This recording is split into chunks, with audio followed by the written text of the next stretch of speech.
आप केंद्र में मंत्री बने, क्या कहिएगा, क्योंकि प्रधानमंत्री आप पे हमेशा भरोसा दिखाए हैं। नहीं, बिल्कुल, और मुझे खुशी इस बात की है कि उनके भरोसे पे मेरी पार्टी खरा उतरी। ये कोई सामान्य बात नहीं है कि आप एक सांसद वाली पार्टी को, मुझे नहीं लगता गठबंधन राजनीति के इतिहास में इससे पहले कभी ऐसा हुआ कि एक सांसद वाली पार्टी को 5 सीटें लड़ने के लिए दी गई हो। खुशी मुझे इस बात की है कि हमारे तमाम कार्यकर्ताओं की मेहनत से वो पांचों की पांचों सीट हम लोग जीते भी। प्रधानमंत्री की झोली में हम लोगों ने उस सीट को जीत कर दिया भी। कल जब हमारी प्रधानमंत्री जी से मुलाकात हुई तमाम सांसदों के साथ, उनकी बातों में भी इस बात की खुशी देखने को मिली। उन्होंने भी अपना आशीर्वाद और मार्गदर्शन हम लोगों को दिया। आपको एक बहुत महत्वपूर्ण मंत्रालय दिया गया है बिहार के लिए। चिराग पासवान आप क्या करेंगे, क्योंकि बिहार फर्स्ट शुरू से आपका एजेंडा रहा है। बिल्कुल, मैंने हमेशा से बिहारी फर्स्ट के माध्यम से बिहार में फूड प्रोसेसिंग यूनिट्स का मैंने जिक्र किया।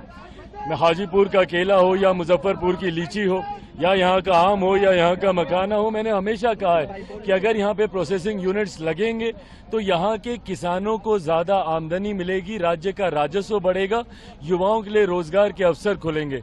ऐसे में अब जब मुझे खुद इस विभाग की जिम्मेदारी दी गई है तो ये बड़ी जिम्मेदारी है जिसको पूरी ईमानदारी से निभाते हुए बिहारी फर्स्ट की सोच को धरातल पर उतार पाऊंगा। बिहार में इन दिनों लॉ एंड ऑर्डर पूरी तरीके से गड़बड़ा गया है, अपराध चरमो सीमा पे है, नेता प्रतिपक्ष लगातार आपके सरकार पे हमलावर है।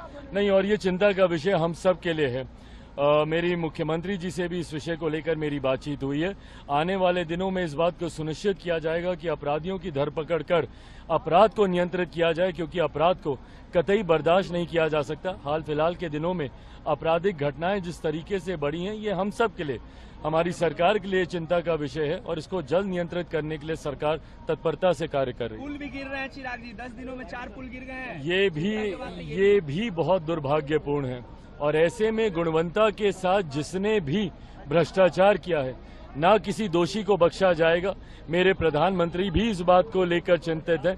आने वाले दिनों में इस बात को सुनिश्चित किया जाएगा कि हमारी डबल इंजन की सरकार आने के बाद जो भी ऐसे निर्माण के कार्य हों उस पे गुणवत्ता का विशेष तौर पर ध्यान रखा जाए। 25 में मुख्यमंत्री बनाने का आपकी मांग कर रही है आपकी पार्टी, लगातार नारेबाजी लग रही है, आपका क्या मानना है? भाई, फिलहाल प्रधानमंत्री जी के द्वारा मुझे एक बड़ी जिम्मेदारी दी गई है, मेरा पूरा ध्यान उस ओर केंद्रित है। स्वाभाविक है, चुनाव राउंड द कॉर्नर है।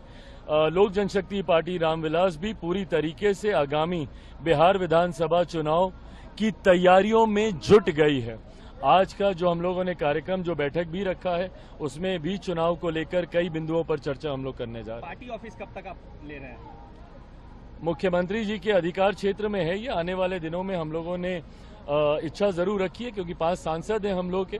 ऐसे में पार्टी का एक अपना कार्यालय होना चाहिए। ये मुख्यमंत्री जी के अधिकार क्षेत्र में है कि वो हम लोग को कहां पर ये कार्यालय देते हैं। नीट को लेके क्या बोलेगा, जिस तरीके से गड़बड़ी हो रही है पेपर लीक में? ये गलत है, दुर्भाग्यपूर्ण है।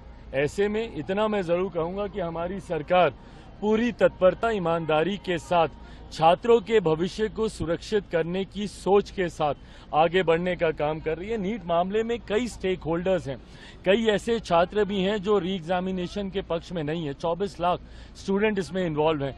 कई हैं जो चाहते हैं री एग्जामिनेशन हो। इस बीच दोनों ही पक्ष न्यायालय भी गए हैं। ऐसे में पेपर लीक का भी मामला सामने आया है, उसको लेकर भी विभिन्न जांच एजेंसियां जांच कर रही हैं। ऐसे में तमाम पक्षों की बातें सुनकर ही सरकार अंतिम फैसला लेगी। ये विश्वास दिलाता हूं कि जो भी फैसला लिया जाएगा वो छात्रों के भविष्य को मद्देनजर रखते हुए ही लिया जाएगा। Thank you.